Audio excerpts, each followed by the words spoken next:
Our research is fundamentally focused on plastics recycling. My work here at the Max Planck is focused on finding immune systems in plant genomes. I work at the University of Kinshasa at the Department of Tropical Medicine. I'm a computational biologist, and my lab is interested in making sense of large-scale biological data to make new discoveries and develop new tools. The problem we're trying to solve is a massive one because we are so dependent on plastic. We think about the fundamental chemistry of these materials and try and develop strategies to either degrade them into commodity chemicals, as well as developing depolymerization strategies. The essence of my research is to use what we already know on immune systems and how they behave in bacteria and animals to search for new immune systems and new components of immunity in plant genomes that we know a bit less of. I am really involved in clinical trials on vaccination, trials on the drug trial implementation. We're particularly interested in small molecules that are smaller than DNA or protein to better identify both known and unknown small molecules within the human body and in the natural world around us.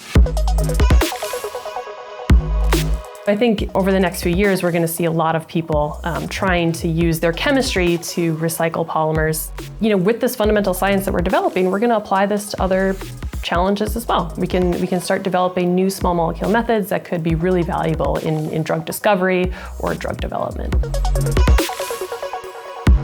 To better understand how plants' immune system work and how plants defend themselves against the pathogens that attack them is essential both for our utilization of plants, but also to better understand how the living world actually functions. Many of the tools that we're interested in developing use advances in machine learning and artificial intelligence to help us link that data to the chemical structures of known and unknown small molecules. We are able to participate in the health of the population and make sure that children or even grown-up don't die from causes that can be evitable. And that is something I'm really proud of. And to get this Bio Foundation Early Excellence Award, to me, is the recognition any of my peers would have liked to have. So I'm very humble and very honored to get it. And that is really something I was so proud about. I'm really proud about that prize. I was very excited to receive the Early Excellence in Science Award. Being such a young lab, we're only 3.5 years into our research program, and already being recognized by this incredible foundation and award is just overwhelming and very humbling. Being awarded the Early Excellence in Science Award was very exciting to me because it indicates that the field of research that I chose for my scientific career seems to be promising and inspiring for other people as well. I was very honored to receive the Bayer Early Excellence in Science Award. The past winners of this award, especially in the data science category, these are other scientists whose work I followed closely for many years and I really looked up to. So it's quite an honor to be included in their company.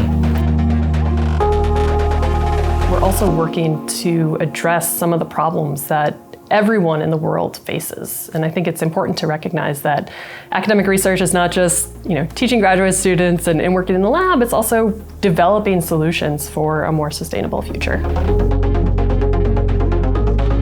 Basic research tries to better understand the natural world. And when we better understand the natural world, we find solutions that we didn't know exist to problems that often we didn't fully understand before. With your work, with all the rigor you can put in your work, you are able to give results that can be used in a standard way all over the world so that something can come from the lab and being distributed to people. I think these sorts of awards and recognitions are very important. It's in many ways an affirmation that we're working on important biological problems and we're developing meaningful approaches to solve those problems.